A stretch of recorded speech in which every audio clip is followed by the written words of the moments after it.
Hello, everybody, and welcome once again to the Wrestling Inc. podcast. I'm Glenn Rubenstein, and I'm joined, as always, by Matt Morgan and Raj Giri. How's it going, guys?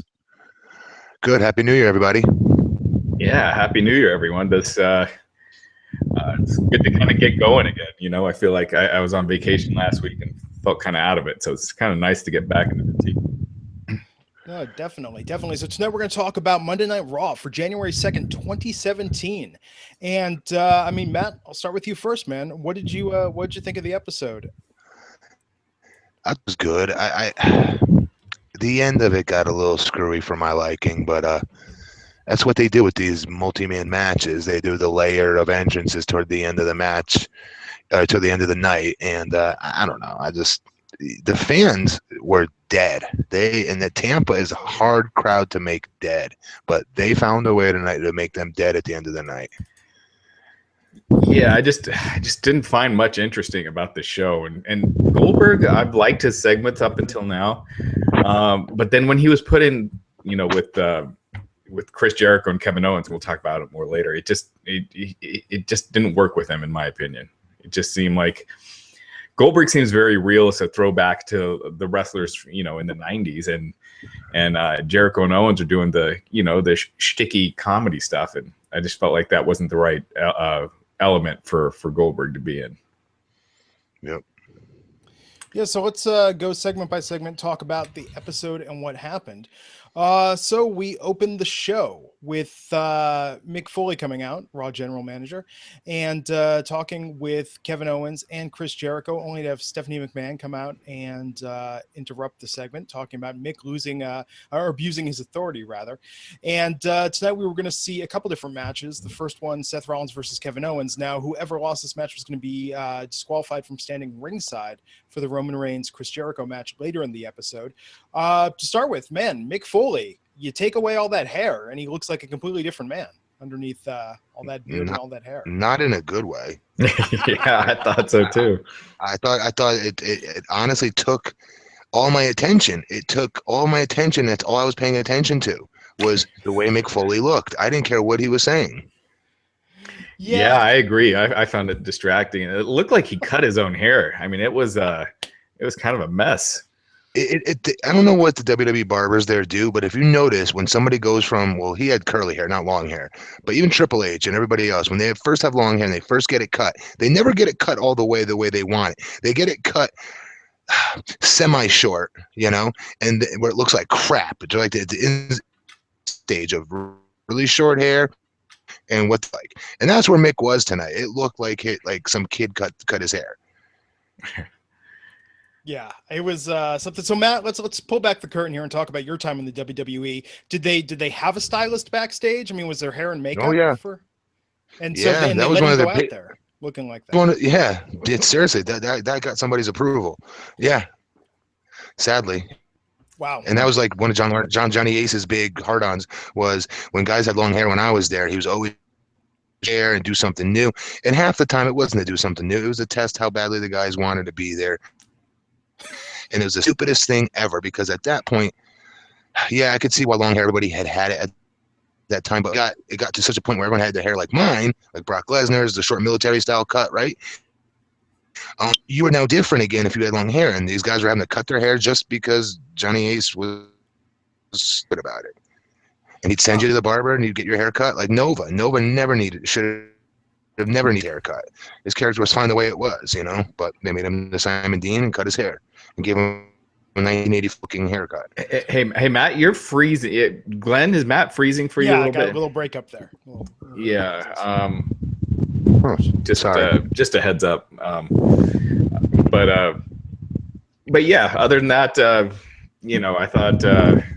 thought this segment was it just seemed like Stephanie said we got beat by SmackDown. So what do? We kind of do the same exact thing we did last week.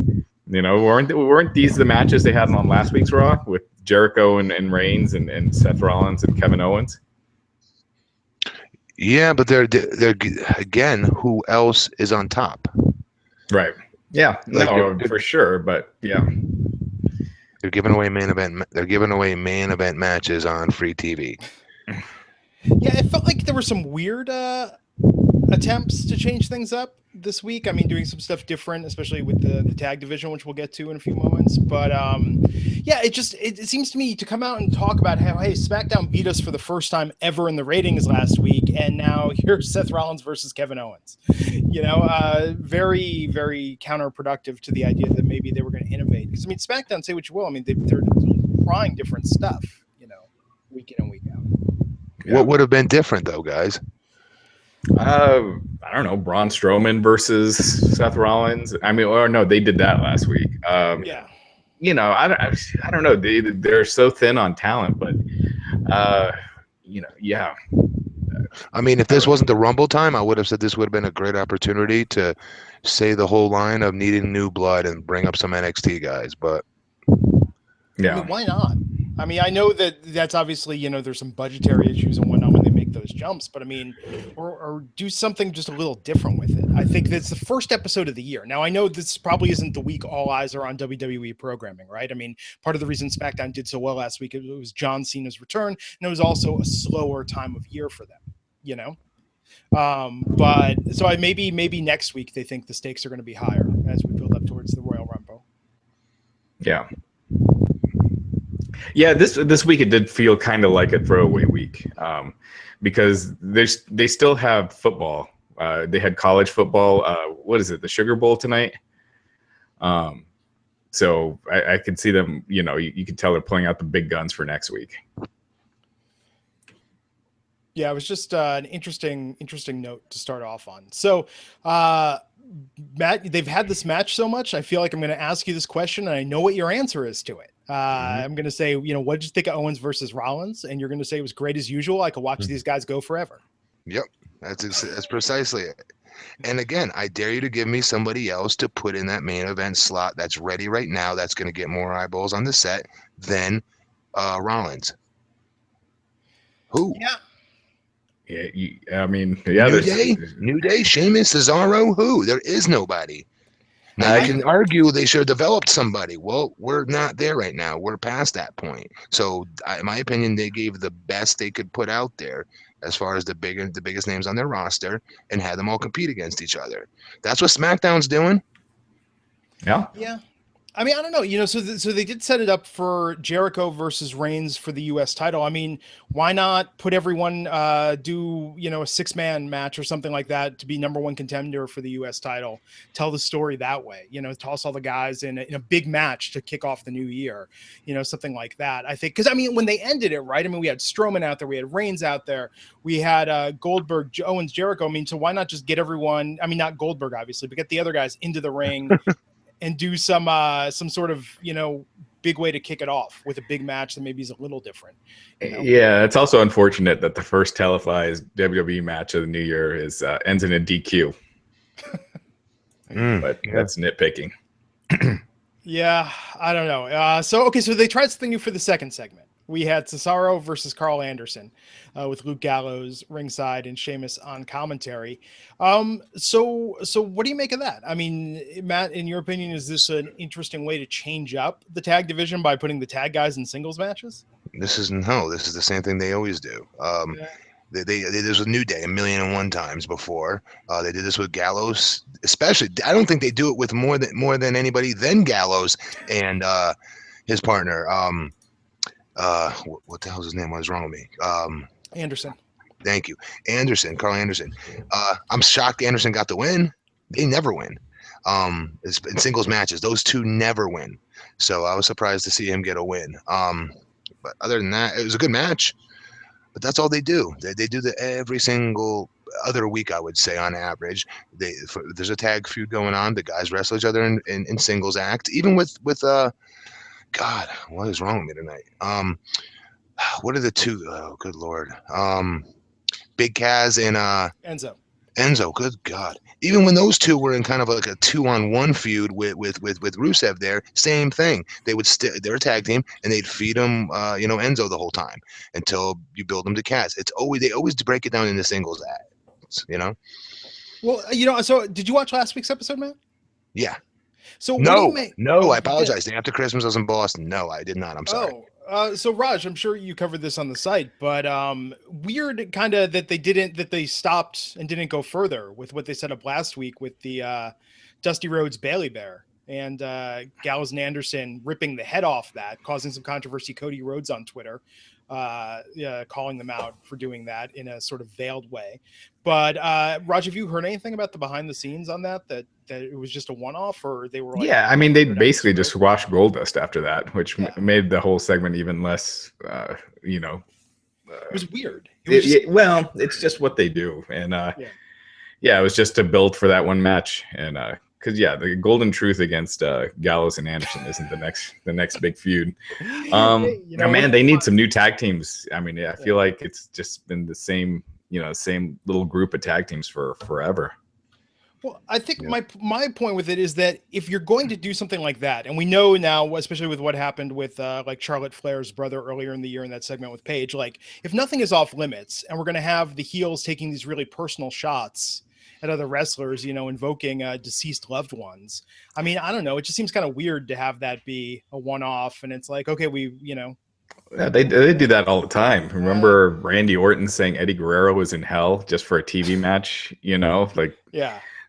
Big Show spitting on Eddie Guerrero's what's that car called? His car, the lowrider. So I mean, that's what they do. I mean, I didn't even think too much about it when they did it last week, just because I've seen it so much worse in the past. Yeah. That the stuff with Paul Bearer after he passed and how they use that for the WrestleMania angle. But yeah, it was just as far as their tasteless death angles that they've done, this one I didn't think was up there. I just think it would have been something that at least it was controversial and therefore more interesting than Sheamus and Cesaro versus. Yeah, but they ripped the head off a teddy bear. I don't think But it was symbolic, man. It was what it symbolized. Yeah. No, it was that the last week's Raw was had a lot of sort of segments where they really must have figured no one was going to be watching all that closely. Last episode of the year. So we went from that match to for me, this was the high point of the night, the last man standing match between Sami Zayn and Braun Strowman. So Matt, did you like how they booked this? I mean, I know you've been concerned in the past. Yeah, I thought they did a good job. Again, they're putting Strowman going through a table. Still don't like seeing that, but it's time. It's time. If you're going to put that big dude up and put him in the main event picture, he's got to start coming off his feet. He's got to be able to start working a little bit. I'm not saying bump and feed, but a little bit. And I thought they did a good job of setting that up tonight with him and how he came off his feet. Weapons right away, the kendo sticks right away. I thought Zayn looked very good for a lot of it. I was very happy with what the offense they gave him. It made sense, again, because of the weaponry and because of the way he was able to fight using objects and outsmarting and outquicking Strowman. Psychology-wise, I liked it. But then again, in the end, look what happened. And it's not a size thing. It is a size thing. Don't get me wrong, but it's more of they're building Strowman more thing. So anybody out there doesn't like it. That's just how it is. They're building Strowman into this monster, and I was happy to see Sami not get completely crushed right away. Oh, did you hear one of the options that they're looking at for WrestleMania is Roman Reigns against Braun Strowman for the WWE title, for the Universal title? You have got to be kidding me. That's not real. No, that's real. That's crap. No way that's a real source. Who is your source? That's from Meltzer. Meltzer reported it last week. Meltzer, who is your source? The janitor? Because I'll tell you right now, the only place he's going to see that was written on a piece of toilet paper. I'm sure they'll change their mind by the time Royal Rumble comes. But that's they got the 3 top matches down. They want to do Lesnar and Goldberg, which is obvious. Shaq and Big Show, and gosh, what was the third? Triple H and Rollins. Yeah, Triple H and Rollins. And so, can you guys hear me? Yeah. I will give you $500 to both of you if that is the match for the Universal title. I don't care who said that. That match will never take place. Roman Reigns versus Strowman at this year's Mania. No way. $500 each. You heard it here first. All Absolutely. Right. We're gonna hold you to that. Because then guess what? WWE will be out of business the next day. Well, they got enough. They got enough else that they don't have to. load up the title match. I agree. I don't know who you do, for that title match. I mean, Jericho and KO. Yeah, but that's not like a WrestleMania. But I mean, We could still watch the match. There's more smart marks watching wrestling today than there's ever been, right? So you're still going to get the people that want to watch good wrestling. Tune in. They're going to crap all over Strowman versus Roman. You're freezing up again, Matt. Against each other. Ugh, fucking it's annoying. It's the same connection I always use, guys. I don't know why it's doing that. No worries. But bottom line is, it does not behoove them to have this match. It hurts their business. Their business will drop immensely if that is their championship match on their flagship show going at Mania. No way that happen. They're probably going to do John Cena and Undertaker too, so that will probably be the big one, so to speak. And this from Raw. Yeah, but they, when they've done the brand extension in the past, the 2 world title matches aren't even. There's usually one that's, like a big match, and then you got, Alberto Del Rio against Jack Swagger. That was a WrestleMania title match. I was going to remember. I do. I was going to say like Edge versus Undertaker. I was surprised that had closed out Mania, right? I think that was the last time a SmackDown title match. And I was going to say, if you remember the booking, like I was surprised, even though it was Undertaker, I didn't think that should have closed the show out. There was another title match that was bigger than that, I thought. I forget who it was. Yeah, I'm forgetting that one. But my point is Triple H and somebody. Probably safe to say. But I'm just saying though, like those two. No, there's no way. No way. There's not enough time. There's not enough time to build either guy. I hope you're right. Mania, their biggest Mania ever. Those two will not be fighting for the title. Yeah.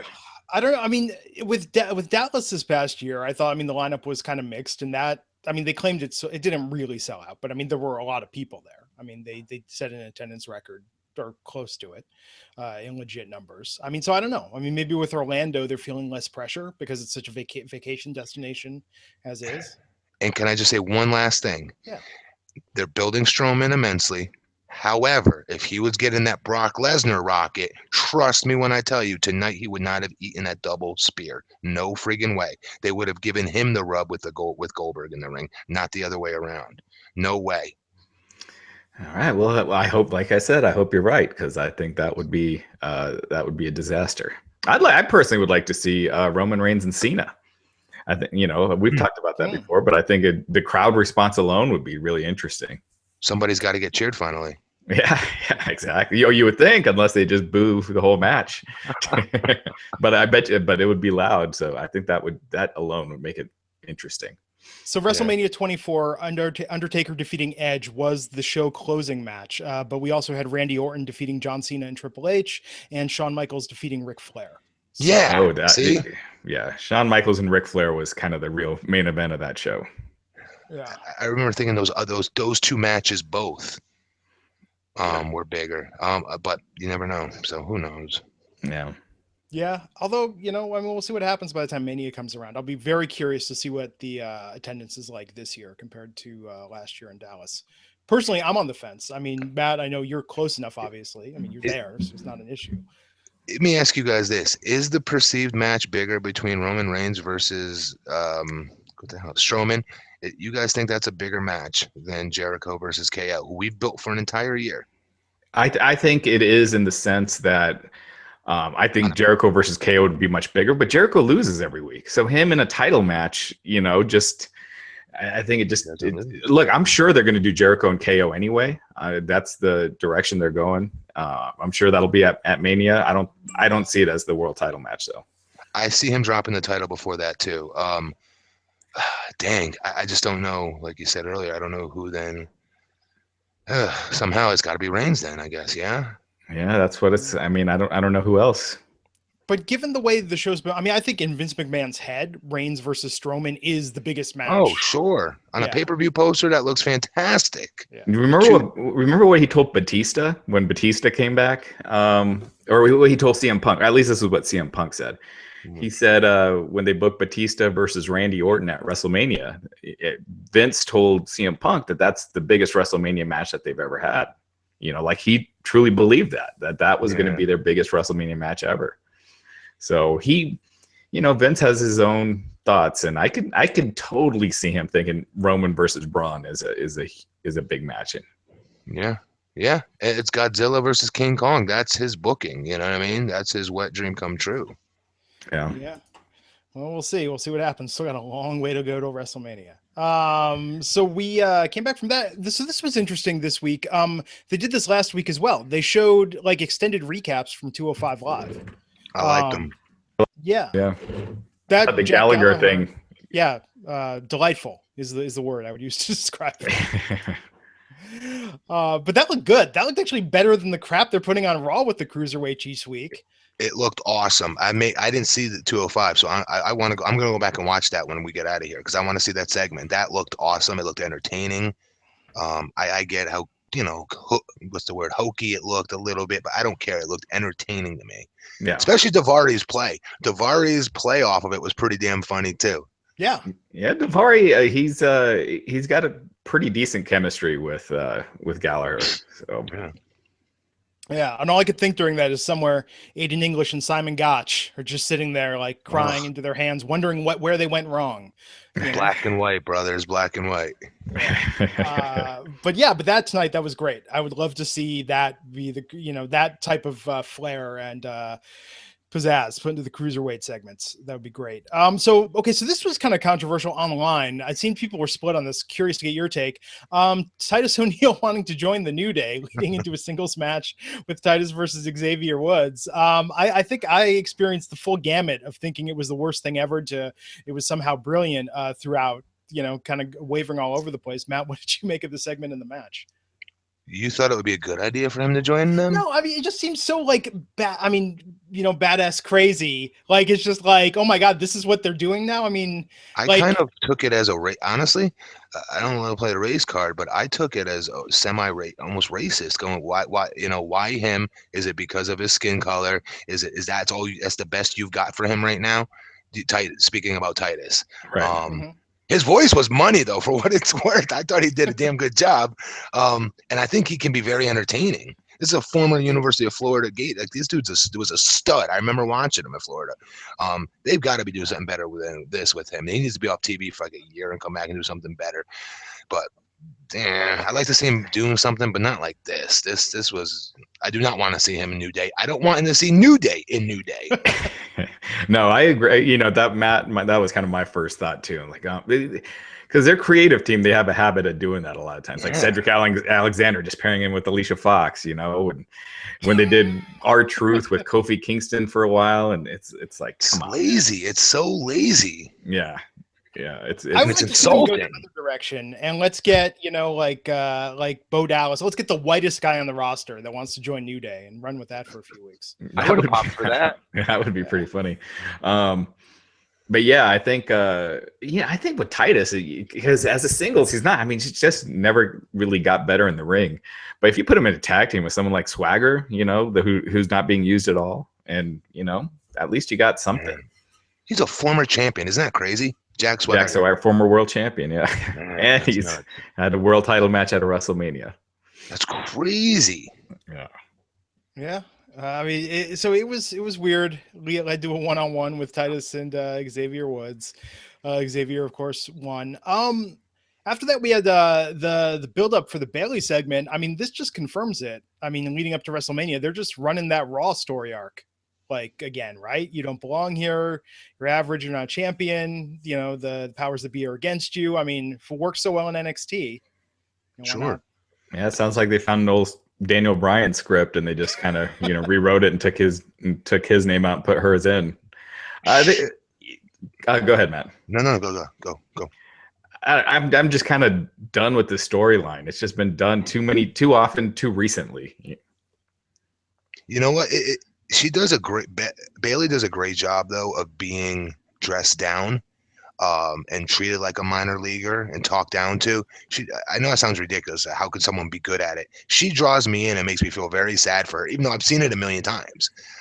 She's like that, Punky Brewster, little girl in the playground being picked last at kickball, and you know what I mean? That kind of thing. I get so much empathy out of her character. Maybe it's just me, and we've seen it a million times. So you're probably like, Matt, how damn empathetic are you going to be? It's been 3 years since she's been doing the same thing. This is true. Maybe I'm a sucker. I don't know, but I do know she's very an empathetic character, very sympathetic. But she's got to be very careful because she gets a little too when she goes the opposite route and she gets the mic and she's out there doing all her weirdisms. She's got to be very careful with that still, and dial back a little bit. You know what I mean? Yeah. It also speaks to how they've just taken the shine off her completely in the last 6 months, because she came, or last 5 months. I mean, she came in to Monday Night Raw a star. Hot. She came in hot. Yeah. Super hot. After, but don't you remember we hated the Dana Brooke thing though? Remember they fed her to Dana Brooke immediately. We were all screaming like, "No, what are you doing to her? No!"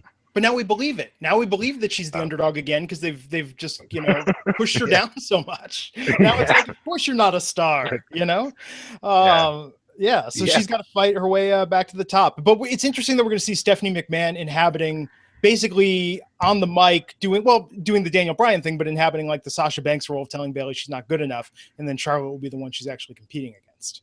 Yeah, I don't see Bayley getting her comeuppance, with Stephanie McMahon, like Daniel Bryan did with Triple H eventually, even though that wasn't the plan.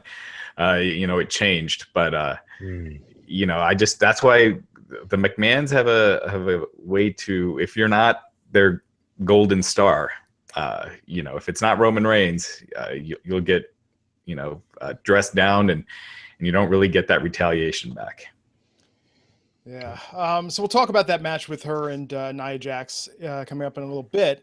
But let's just take a moment right now and thank one of the sponsor of this episode, which is DDP Yoga, back for 2017. So if you've been thinking about taking control of your own health and fitness, no better way to do it than with DDP Yoga. DDPY has changed countless lives, many of the past and current roster. Guys like Jake Roberts, Scott Hall, Chris Jericho, and Mick Foley. Look at him tonight without that hair. And you can really see that, unfortunate haircut aside, the guy has dropped a ton of weight. And how did he do it? With DDP Yoga. So if you've been thinking about starting it, now is the best time.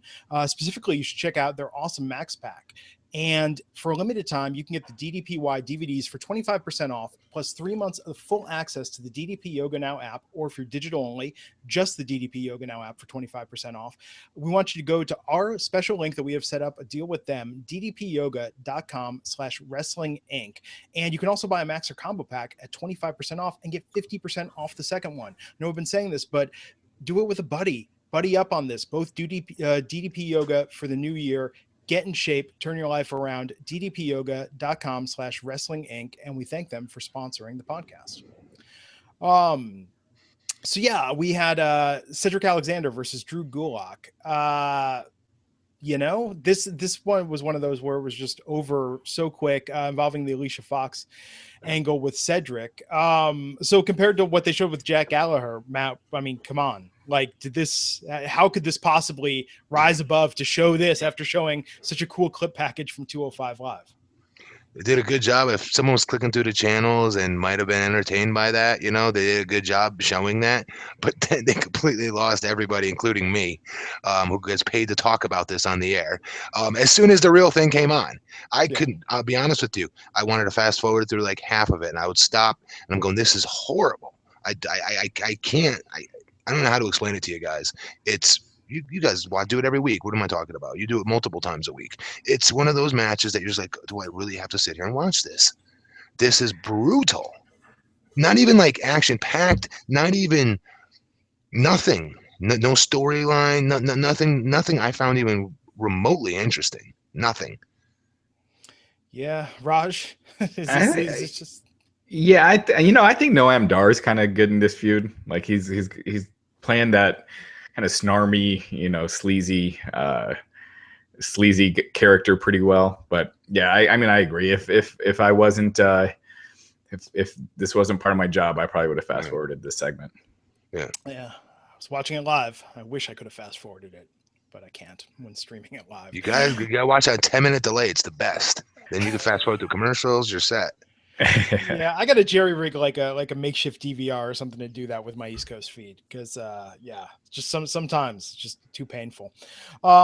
We went from that to a U.S. title match: Chris Jericho versus Roman Reigns. So yeah, I mean, so this pairing, they've done this now a couple of times, but Matt, I mean, do you think this is going anywhere? I mean, do you think there's going to be a substantial payoff, or they're just sort of, both treading water with this? It depends on what their goal was. If their goal was to suck us in and thinking there was going to be a title change, they got me.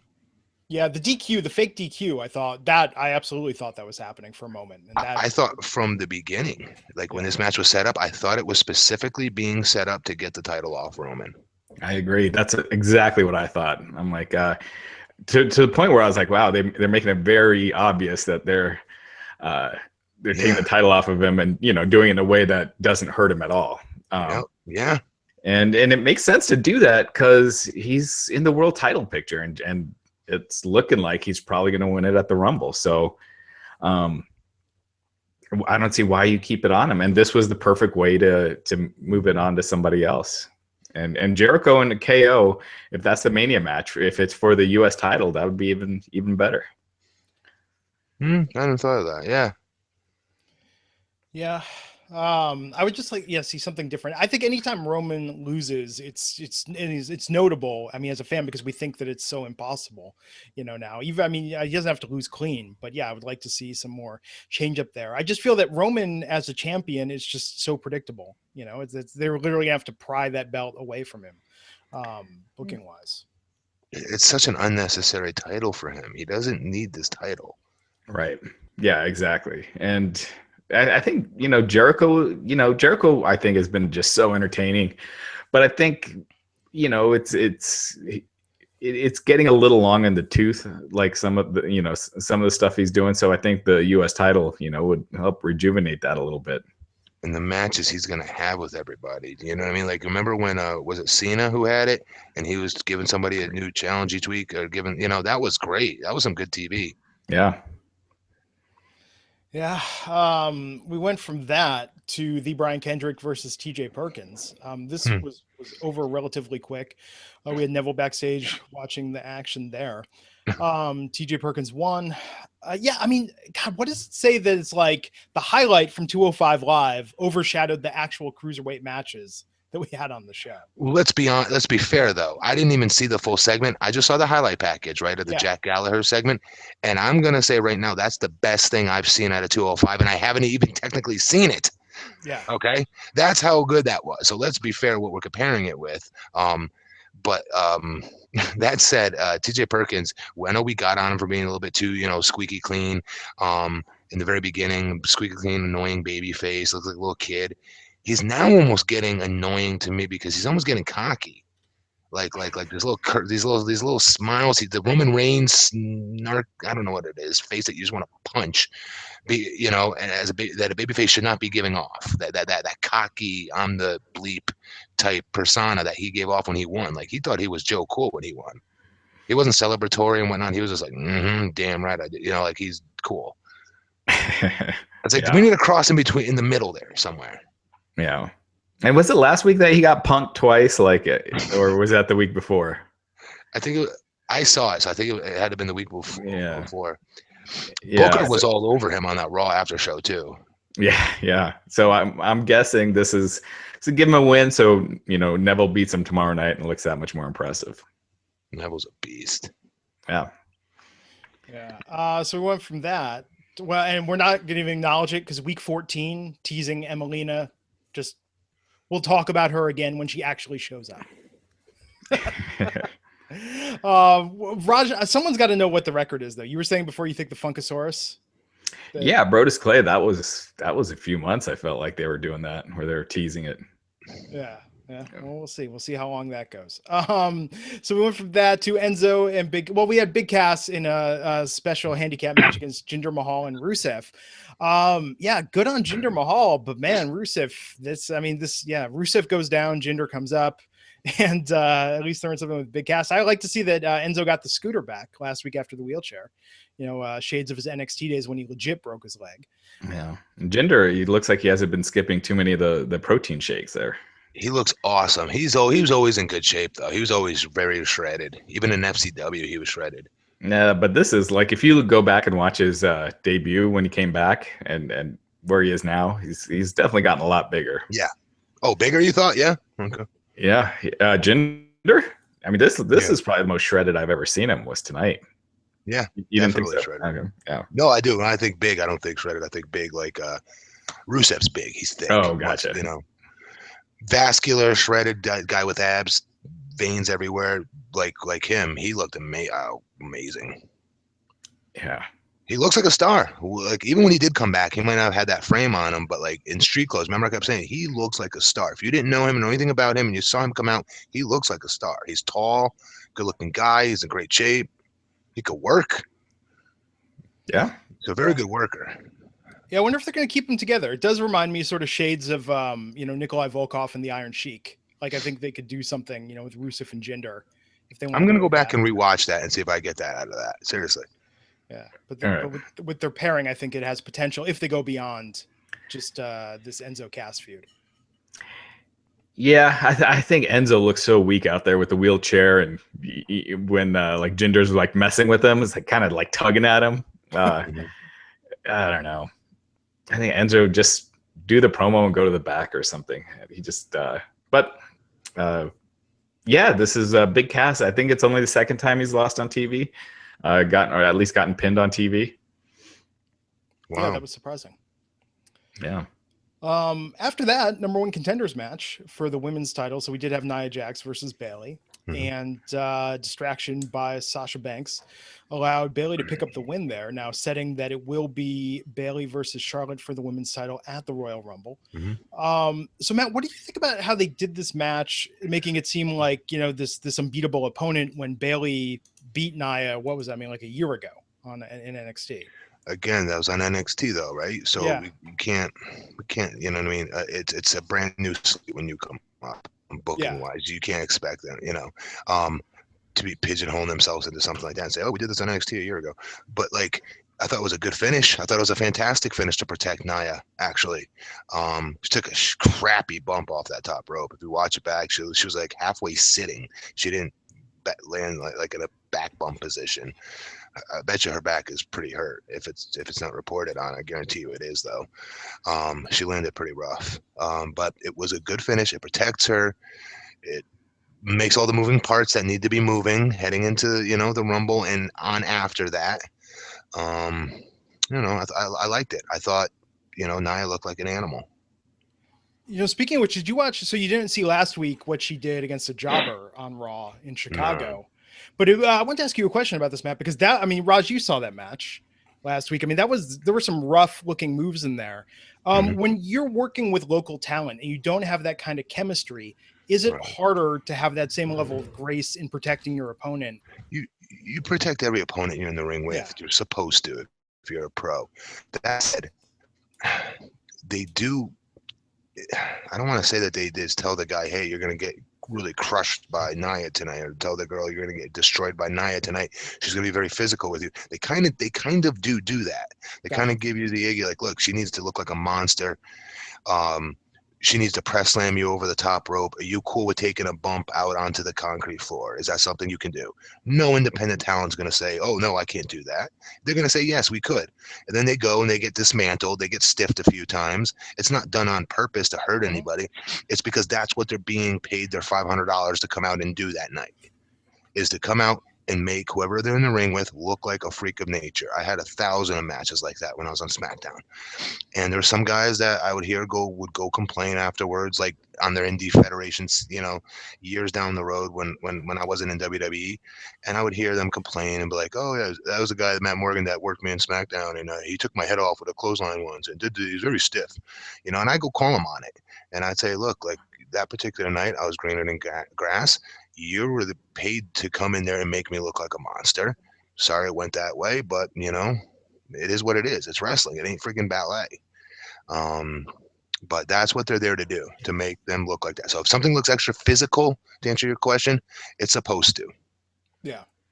That makes sense. And I would think also, like, when you're working with different people, when you work with the same people, you get a certain rhythm and chemistry, right, in the ring, where you know how to give and take more. Chemistry takes a long time, Yeah. generally to have between two people. You just don't get it in one match, especially with a bigger opponent. In my opinion, it's a little bit harder to work with someone that's bigger. Yeah. No, so that certainly makes sense. But yeah, that was a brutal match last week, which I thought was great for building Nia. I mean, it definitely really showed even more Good. the aggression she has in the ring. So yeah, so we had that happen. I thought it was interesting using Sasha just as, you know, the distraction there. I'm really curious to see what her future holds in the women's division, since now everyone's saying that, you know, Vince sees the money in Bayley and Charlotte, and that's going to be the WrestleMania match. There've been it's been said that Sasha, there's something in the works for her for Mania too. So I wouldn't be surprised if they did a multiple person. Yep, exactly, a 3-way at Mania. Yeah, just exactly what they did last year, just with Bayley instead. Yeah, I'll take it. Yeah, definitely. And that was a good match last year. So yeah, I think that'll be interesting. Yeah, because Bayley and Charlotte, they're already doing that at Rumble, so I don't see them holding on, holding on to that match for another 3 months again. Yeah. So we went from that to the Kevin Owens show segment tonight, which I love the guy standing with the Kevin Owens show. That was good. Yeah, although I was surprised there wasn't a reveal. I thought that was going to be the reveal that we had someone under there. But no, he just exited gracefully. Of course, Goldberg came out for that. I thought there was some nice comedy. Paul Heyman came out. Then, Reigns came out. Strowman came out. I mean, did this, Matt, in your opinion, does this really help build the excitement for the idea that we're going to have Goldberg and Lesnar have their rematch in the Royal Rumble? It's not going to be its own standalone. What it did for me was show me that Roman Reigns could end up facing Goldberg. I didn't think that could happen. I don't think it would happen. But it gave me that illusion tonight. That's what I thought it hit home. I'm not saying it's going to happen, but that is in my opinion, what I took the most from that entire segment was that Roman Reigns ends up being champion. Goldberg ends up winning the Rumble. These two could face off, spear versus spear. They told the story by double spearing the big giant out of the ring, which I still don't agree with. I think he should have double clotheslined both of their what's in the dirt and then double suplexed them and then just threw them all over the place, including Goldberg, to make Strowman look like a real monster that is up here and could face all the top stars and Hall of Famers. And that's how you build a monster. They would have, like Brock Lesnar did to Hulk Hogan years ago. Same type of booking. They didn't do that with him, which makes me think I don't think Strowman's ready for any type of title run anytime soon, at least within the next, not before Mania. Yeah, and I don't think you want to have Goldberg get beat down just yet, especially since he's just coming off that Lesnar win. But Brock and him are both temporary. Strowman's a forever guy. That's never mattered. Like the temporary guys always win. Brock Lesnar, again, it's case in point versus Hulk Hogan. Hogan was a temporary guy. He was the freaking Jesus of WWE. They used him the right way. If you remember during that time, Hogan was losing a lot. Like Hogan lost to Kurt Angle, he lost to Undertaker, he lost to Triple H. He was doing a fair number of jobs. The Rock twice. So he wasn't being protected with the wins back, during that period, even though he was a legend. And, Hogan did put Lesnar over huge, everyone still remembers that match. But, with where they are now, the part-timers, and I think this is something that should change, but the part-timers rarely lose. They're the ones usually getting the big wins. Yeah. Strowman should be a guy that changes that, you would think, just because he has that look that Vince loves so much. And I don't know. I don't think he's ready. Mm-hmm. You're a champion. You got to work every single night. You got to have try to have the best match of the night. Not technically because he's a freak of nature. No, but entertainment wise, at least, and he's not there yet. He will be, but he's not there yet. No. So all in all, for the first Raw of the new year, Matt, I mean, did you think this is a sign of good things to come, or we're just... See, why you got to ask it like that? Because now it makes it sound like I'm going to crap on the show. See, you set me up on purpose with these answers. No, okay, here's what I think. I honestly came into it right away. What I said I liked it. I liked a lot on the show. I did not like the very, very end of it, though. I didn't like the layered stacking that they always do. That's very predictable going into every single Royal Rumble or any type of battle royal situation that's coming up the next week or the week, Andre the Giant Memorial, things like that, where they do the layered, stacked of stars coming out and cutting each other off. It was too many, way too many tonight. And in my opinion, nobody got over. The look between Reigns and Goldberg kind of got over there for a second, I guess. But that's all I saw out of that last segment, and that's not what it should have been. But I give it a 7.5. I always give it a 7.5. I'm gonna give him an 8. Wait, what? Let's give it a letter grade, because a lot of people are confused with the number system. Like, it's always 1 to 10. What should it be confused about, guys? Well, like this is a 6. Not you, them. Yeah, but is a 6 like, does that count as like 3 stars? Yeah, but is that 3 out of 5? Because then that's good. But if it's a 60%, that's a D. Stars. So I guess it depends which way. We're in 2017. The star rating is that's whack. We're on Matt Morgan's new system, and it is 1 to. No, I'm joking. If you want to do a letter grade, it's the same thing as the numbers. Okay, if I was going to give it a 7.5, I'm going to give it what I say, 75%. Then. Yeah, so a C, a solid C. But I always give it that, so I'm boosting it to an 80%. Oh, damn. B minus. B minus. Yeah. I am going to go with the C, because I thought the last man standing match was good. Jericho and Reigns was good, but other than that, I thought it was a completely forgettable show. And did you not like Rollins and Owens? I'm so sick of that match. I just feel like I've seen it so many times. Like, they were always good when they wrestle, but it's just been done to death to where it just doesn't do anything for me. I say, and Jericho and Reigns is getting there too. I mean, they've done that a lot of times. Glenn, bear with me on this, all right? Maybe you can help me with this. All right. It's been done too many times is what you're saying, right, Raj? Yeah. All right. Okay. Now, Glenn, let's say you're watching your favorite porn, okay? Your favorite porn, favorite porn funny video. You're going here. I almost went to this exact same place. Continue. But work with me. I know you can hear, and let's say there's always that one scene you'd always go to.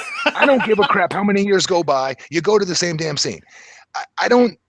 Nothing change. That doesn't change for me. Do you know what I'm saying? Like if I'm entertained by something, I want to see it again and again and again. Okay, but you're talking one scene. You're not talking. That's what we're saying here. Oh no. But would you, if those actors, would you keep wanting to watch the same ones with them like starring in the same movies coming out over and over? Not only am I saying that, but I'm saying I want to see the same movie in the same scene. Right. Okay. But that's too very detailed. I'm saying, would you keep buying? Talent. Would you keep buying porn with the same 2 actors over and over? You're ruining my analogy that everyone right now was laughing at until you just stepped in. But what you're saying is like a good match, like, with a favorite scene. We all have our favorite matches that we could go to and watch over and over, in the past. But I'm saying the same 2 performers over and over. Keep, it'd be, with your analogy, it'd be 2 porn stars. Yeah. Every porn you watch is the same 2 porn stars, basically. I think you could always say I can think it in the mindset of like 20 years ago, right before the internet changed everything in that industry. With VHS tapes. Yeah, where it's like thing was always it was always on the same spot. I hope my wife's not listening to this upstairs. No, but the idea that I would compare it to talent and say that okay, so now I want to see the performers I like put them in a ladder match, put them in a no DQ Extreme Rules. Like, don't just do the same pairing again and again and again. You don't want to see. Try not to date myself here. So I was gonna. This is how out of that loop I am. At 40. Debbie does Dallas. Yeah, you don't want to see like Jenna Jameson and Ron Jeremy like in every video you watch. Yeah. Change it up a bit. But yeah, no, I think you just got to do something. I think it was a bad way to start the year to just have it be like the opening match.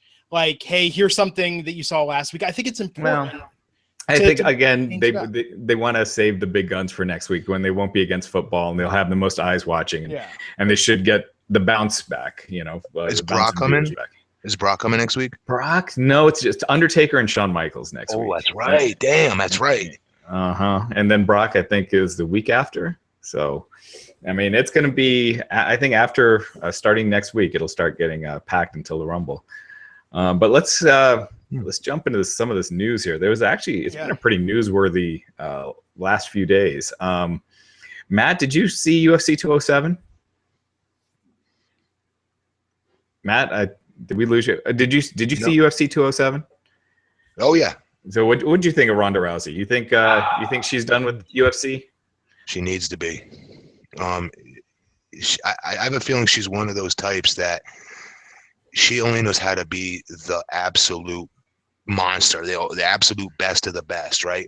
And any type of glitch, she's not prepared to, come back from mentally. And that was I think it's going to be evident again with what she does now. But I mean, to take an entire year away and go in hiding like that just because you got beat, like you're looked up to by so many millions of little girls out there. This was your opportunity to shake that woman's hand. As annoying as Amanda Nunes is, by the way, she is annoying, jumping around like an idiot. But nonetheless, I'm usually a Ronda fan. Maybe that's why I say that. But I wanted Ronda to come back in there, shake her hand, do the right thing, and still be that role model for all those girls out there. But Ronda's got to be Miss Little Badass. And yeah, right. And we lost you right when he said Ronda wants to be Miss Little Badass, and she's not anymore, and everybody else has gotten better than her. Yeah, and her brand just will go down by 50% with each additional loss. So I don't think she can risk another loss at this point, because then she's not going to be able to command as much money anywhere else. Well, she needs to run now to WWE while she can. But what is it? So it's not like she's a trained pro wrestler. So to become a trained pro wrestler and goes, I mean, if she does one match, that's one thing. If she's doing like a SummerSlam or something. But if you're talking about like have her signing with WWE, first of all, I don't think she'd do it unless she got like a Brock Lesnar schedule, because she's not going to be wanting to do all that travel when she makes more money than that, just with one of these movies and these endorsements that she has. So unless she was doing something like a Brock Lesnar deal, but even then, she would have to train to become a pro wrestler. By the time she's done training, who knows if she would even have that, that same stardom. If it took a couple years for her to get on that level. It wouldn't. She's a fan, and I'm not saying I was ready to go at 6 months, but it took me 6 months. I watch wrestling religiously. She watches it religiously. She's a real big fan, and she's athletic as hell. And they'd protect the hell out of her. Oh, yeah. And hold on a second. So go ahead. I'm looking something up real quick. I just don't think it'll take her 2 years. I think I'm not saying she's going to go to NXT. I think they'll come in, do a couple pay-per-views here or there, but she needs to get that money while she can. And we don't know what her endorsement deals are going to be. We don't know if the movies are still going to be there. Everyone assumes they're going to be there. That's when Ronda was unbeatable. She ain't unbeatable no more. That was too much her shtick, right? I mean, Gina Carano went and did like some smaller roles, established her chops doing action and stunts. Yep. Ronda, it was that she's this unbeatable, dominant force who's also really, really likable. And I think that you lose the unbeatable part, and it's absolutely that tough. Face she makes, a tough guy face. You believe she's a badass. Well, and that she can't be beaten. Well, she's been popped twice now, so I don't believe it no more. Yeah, and her net worth is something like 10 million or something like that. She got three for this fight. She made 6 million this year. I mean, in 2016, and she didn't even fight. So, keep in mind, movies get booked way long time ago. I guarantee those movies she got was before she got beaten. Right, but going from that much money, and she saved it because she didn't do any promotion for this fight, so it's obvious the money doesn't really matter to her now. Is she going to want to go to a WWE schedule? Ego, yes. She needs to be the best. Yes, this is the perfect world for her to be booked as such. I don't know. We'll have to see. I can't see her unless, like I said, a Lesnar schedule, but it's just way different. They're not going to put her on the road 200 dates a year. Why wouldn't they give her a Brock Lesnar schedule? You act like they're too good to do that. They would do that. They're whores. Because huge matches? Well, I mean, I guess we'd see, because in the women's division, it's not like they got like a Ronda Rousey and somebody that's similar to what the matches they got out of Brock Lesnar. So for Brock Lesnar, it made sense. You could have these huge superstar matches. Ronda Rousey against Nia Jax is not like a big, worth $5 million a year for them to sign Ronda, for those kind of matches. But Ronda versus Charlotte, I could see that. I think Ronda versus but that's it. We're really severely underestimating the mark in Ronda Rousey. Okay, Ronda Rousey is a very big wrestling fan. There's something to be said for that. I'm not saying she's going to come for free, but she's not going to come for Brock Lesnar money either. Nowhere near it. Right. And I think she would be okay with it. But we don't know until we see. No. I think she would have to be given some sort of deal where she could do whatever she wants on the side, which they usually don't do. But yeah, we'll have to see. I don't see it happening, but we'll see. Also, Kurt Angle's been telling independent promoters that he's going back to WWE in April, so just right around WrestleMania time. I pray to God that's true. I never heard. I'm not up to date on the news lately, but I pray to Christ that's true. Good for Kurt. Are you surprised it's taken this long? Very surprised and very annoyed by it because all these young guys could have been getting so much better this entire last year or so, year and a half, ever how long, even before when his contract was up with TNA in the past. They could have jumped on Kurt and done the right thing by him. He screwed up. It's millions of guys have screwed up. Kurt's owned it. He's gotten better. Every area in his life is improved right now immensely, and he's only going to make others better. That's what he's always been known for, and I still think one of the best in the ring I've ever seen. Yeah, I want to see Kurt and Rusev. I think that would be fantastic. Oh, that'd be interesting. It definitely would. I'd like to see him do something with our guys at Alpha. What do you call it? American Alpha. American Alpha. Yeah, that would be good too. Glenn, what are your thoughts on that? Kurt Angle, I think American Alpha, I think would be a great way to have him on SmackDown. I mean, I think SmackDown could use him, although Raw could use the talent infusion. But also. Do what? Feud with them or be kind of be like he did with Haas and Benjamin, like Team Angle. He'd wrestle once in a while, but he basically was the lead dog, you know what I mean? Kind of wrestling manager, if you will. Yeah.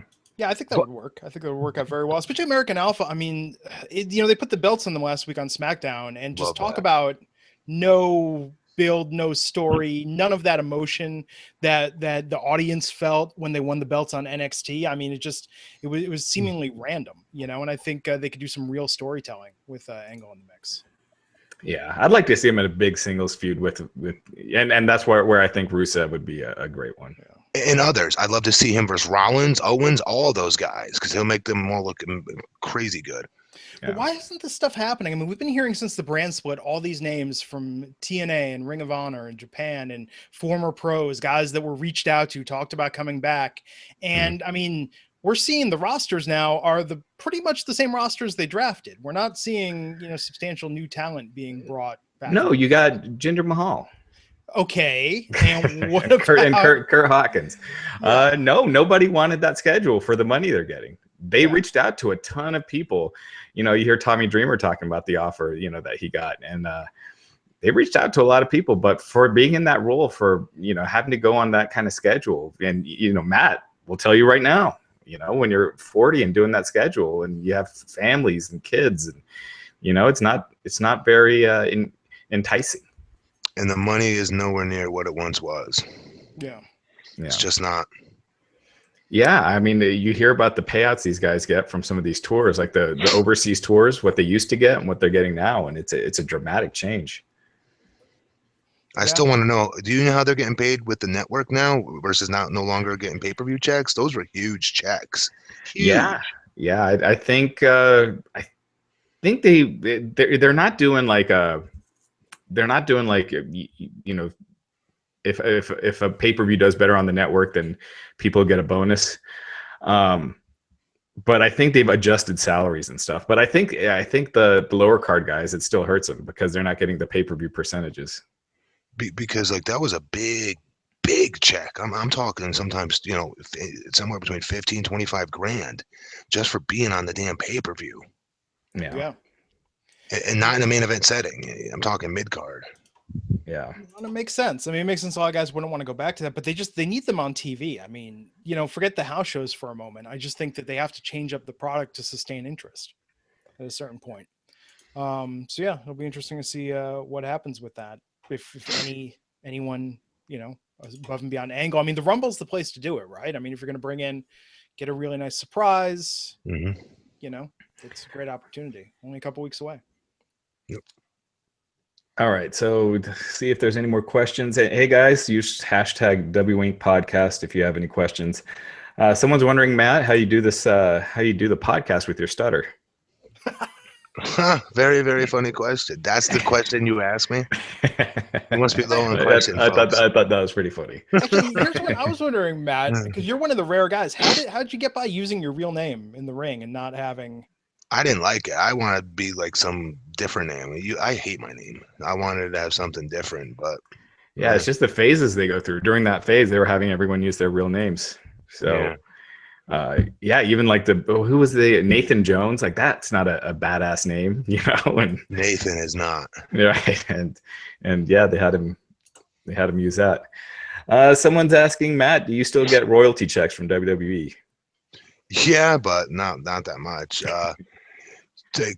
God, it's been so many years, but they're very good about it. You still get it. You definitely do still get it. Somewhere these figures are selling. I don't know where. These DVDs that I supposedly was in, I don't know where they're selling at, but they still are somewhere. But it's always, honestly, I'm very grateful for it. It's yeah. You just froze again there for a sec. Yeah, mailbox money is a beautiful thing. Yeah. And what match do you see closing WrestleMania with kind of what you've heard so far? If they go with Cena versus Taker, let's assume it's Reigns versus somebody, and Lesnar, Goldberg, Shaq versus Big Show, and Kevin Owens versus Jericho. And let's assume that's not for the Universal title. It depends on so many different directions, but it's got to be Cena. It's got to be Cena Taker. Yeah, it has to be Cena Taker, and if not, Goldberg, Brock, pending. Yeah, Goldberg and Brock are still going. Yeah. All right, and we'll do one last one. Someone's asking if you were supposed to get the masterpiece gimmick, and you helped Chris with the master lock. Okay, he's kind of got it right, whoever asked this. No, because I could never have a physique like Chris Masters did back then. Now I have much better physique than Chris Masters did. No, I helped Chris come up with the name The Master Lock, though. Yes, his name was Chris Masters, Chris Mordetsky. When he first got to OVW, they called him Chris Masters. So I was like, you need to come up with a cool gimmick. Like, my gimmick is the blueprint. What would be yours, And then we came together with the masterpiece and then the master lock being his finishing. So I gave him both of those. Yeah. Nice. Cool. Well, before we wrap it up here, Matt, anything you want to plug? Yes, I definitely do. Please, guys, everybody watching this, if you can, go to YouTube, and I want you to go to, his name is Rich Piana, P-I-N-A, Rich Piana at 5% Nutrition's YouTube channel. This guy's got over millions and millions of subscribers, and I was on his last show that was on this morning. Go on YouTube. Rich Piana is the channel's name. For 5% Nutrition, as well as hit me up on Instagram, BP Matt Morgan, Twitter, BP Matt Morgan. Cool, man. Raj, what should people look for on the site this week? It's picking back up, guys. So this, I think starting next week, it's kind of full throttle, so keep checking out the site. We got tons of stuff coming up.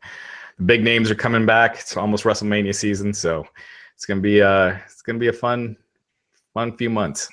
Raj, should I announce it right now about me coming back yet, or should we wait? Why don't we discuss it after the podcast? Okay. Yeah, and I'll put out a tweet. There we go. Cool, guys. Well, thanks everyone for tuning in. Raj and I will be back Wednesday at 12 noon East Coast time to talk about SmackDown Live, the first SmackDown Live of 2017, and everything that's going on there. So until next time, everyone, if you like the show, give us a review, subscribe on YouTube or iTunes. And until next time, I'm Glenn Rubenstein, and I'll see you back here on the Wrestling Inc. podcast. Take care.